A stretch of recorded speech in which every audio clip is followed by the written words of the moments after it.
Hello friends, मेरे YouTube channel को subscribe करें, साथ ही बेल आइकन को भी प्रेस करें ताकि आपको आगे नोटिफिकेशन प्राप्त होते रहें। यदि आप मुझसे टेलीग्राम पे जुड़ना चाहते हैं तो टेलीग्राम पे लक्ष्य विथ भावेश गजपाल लिख के सर्च करेंगे तो आपको मेरा चैनल मिल जाएगा। साथ ही यदि आप मुझसे फेसबुक पे जुड़ना चाहते हैं तो ज्ञानदा ट्यूटोरियल्स महासमुंद लिख कर सर्च करेंगे तो आपको मेरी कोचिंग संस्था मिल जाएगी। आप उसमें मुझसे जुड़ सकते हैं। टेलीग्राम पे मैं फर्दर आगे क्विज़ के क्वेश्चन और वीडियोस के लिंक भी डालता हूँ तो आप।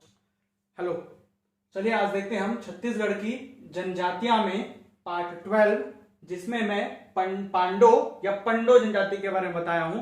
मानक पुस्तक के आधार पर यह पांडो है और हम लोग बोलचाल में पंडो कह देते हैं। ठीक है, ये मानक पुस्तक ग्रंथ अकेडमी के अकॉर्डिंग है, जो गवर्नमेंट से मान्यता प्राप्त बुक के आधार पर है। तो पांडो लिखा हूं मैं इसको, ये कोई एरर नहीं है या मिस्टेक नहीं है, इसको पांडो ही पढ़ना है आपको, है ना।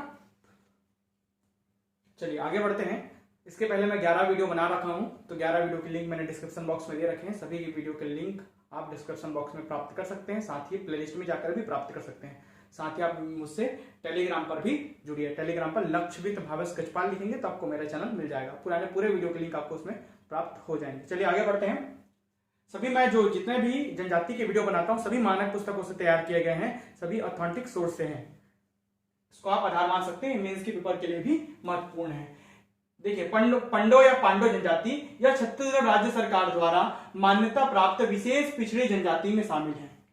वैसे तो भारत सरकार के द्वारा छत्तीसगढ़ की 5 जनजातियों को विशेष पिछड़ी जनजातियों में शामिल किया गया है। उसके अलावा छत्तीसगढ़ सरकार ने अपने साइड से 2 जनजातियों को विशेष पिछड़ी जनजातियों में शामिल किया है, जिसमें पंडो या पांडो और भुंजिया है ना। पंडो और भुंजिया जनजाति है। इस प्रकार से कुल 7 जनजातियां विशेष पिछड़ी जनजाति में शामिल है। 2 छत्तीसगढ़ सरकार द्वारा, 5 केंद्र सरकार द्वारा। 2011 की जनगणना के आधार पर भारिया, भूमिया और भुइहर के साथ मिलाकर इनकी संख्या दर्शाई जाती है। भारिया, भूमिया और भुइहर, भूमिहर या भुइहर एक ही चीज है ना। तो भुइहर के साथ मिलाकर इनकी संख्या गिनी जाती है। हमेशा साक्षरता और संख्या हमेशा इन्हीं के साथ मिलाकर गिनते हैं। भारिया, भूमिया और भुइहर और पंडो, चारों को मिलाकर संख्या निकाली जाती है। चारों एक साथ रहते हैं ऐसा माना जाता है। साथ मिलाकर संख्या 31,814 है। कितना? 31,814। स्थान कहाँ है भाई? सरगुजा, सूरजपुर और कोरिया जिले में मुख्य रूप से इनका स्थान है। उत्पत्ति कैसे हुई? महाभारत कालीन पांडव से ये अपनी उत्पत्ति मानते हैं। क्या हुआ था जब पांडवों को 12 वर्ष का वनवास किया गया था। मैं हर जनजातियों में स्टोरी या किंवदंतियां सुनाता हूं, कहानियां सुनाता हूं, इसमें भी कहानी है। तो क्या हुआ था, महाभारत कालीन पांडव से इनकी उत्पत्ति हुई है। पांडव जब 12 वर्ष के वनवास के लिए आए थे तो उन्हें ये कंदमूल एकत्र करके देते थे। साथ ही तथा द्रौपदी जो है, द्रौपदी द्वारा इन्हें बांस के बर्तन निर्माण सिखाया गया। व अर्जुन के द्वारा इन्हें तीर धनुष बनाना व चलाना सिखाया गया।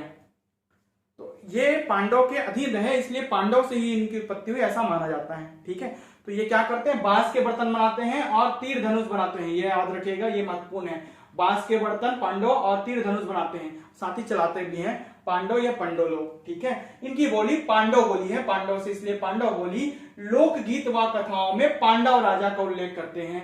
कौन सी ऐसी जनजाति है जो लोकगीत और कथाओं में पांडव राजा का उल्लेख करते हैं? तो यही जनजाति पांडव या पंडो जनजाति लोकगीत और कथाओं में पांडव राजा का उल्लेख करते हैं।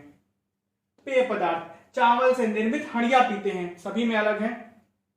कोई ताड़ी पीता है, कोई सेल्फी पीता है, कोई महुआ से बना शराब पीता है।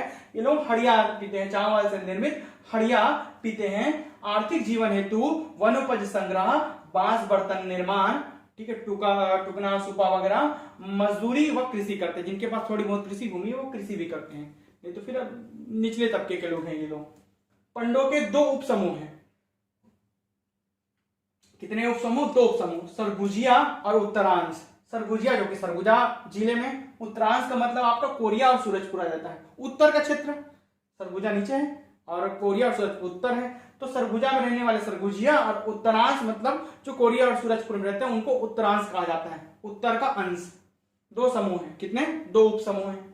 मुख्य गोत या गोत्र, गोती या गोत्र, गोत्र को ही गोती कहा जाता है। वैसे तो सभी जनजातियों में गोत्र नहीं पढ़ाया हूं, इसमें कंटेंट कम लगे रहते तो मैंने गोत्र ऐड कर दिया। वैसे गोत्र महत्वपूर्ण नहीं है, नहीं चाहेंगे तो नहीं पढ़ेंगे, कोई दिक्कत नहीं है। भलवा, मनिगा, भूसर, चमड़िया, दारी, चरगोड़िया, मरकाम, गोसाई, कमरो, मचरहा, पिपरिया आदि इनके गोत्र होते हैं। गोत्र इतना इंपॉर्टेंट है नहीं, ये इंपॉर्टेंट है। विवाह आ जाओ, सहगोत्री विवाह नहीं होता, अधिकतर जनजातियों में सहगोत्री विवाह नहीं होता, केवल बस्तर के जनजातियों के छोड़ के, जिसमें ममेरे फुफेरे भाई बहन से विवाह हो जाता है, इसको दूध लौटावा भी कह सकते हैं। बरोखी विवाह, ये नया है, इंपॉर्टेंट है ना, पंडों के लिए सबसे इंपॉर्टेंट है ये।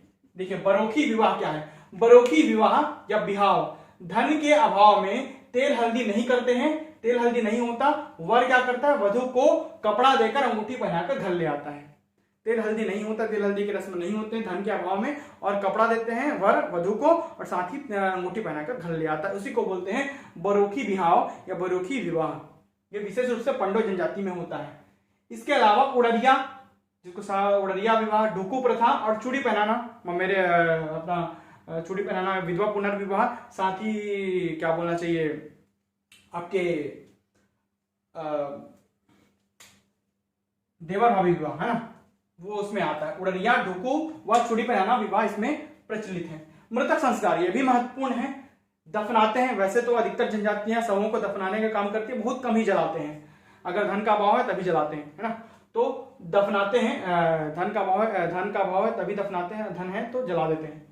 दफनाते हैं तथा पुरुष के कब्र के पास धनुष बाण, बांसुरी, सूपा, धान व मिट्टी का पात्र जिसमें पानी रखा होता है वो रख देते हैं। क्या क्या रखते हैं, कब्र के पास, पुरुष अगर को दफनाया गया तो उनके कब्र के पास धनुष बाण, बांसुरी, सूपा, धान व मिट्टी का पात्र जिसमें पानी भरा हुआ है वो रखते हैं। यदि स्त्रियों को दफनाया जाता है तो उनके कब्र के पास मछली पकड़ने का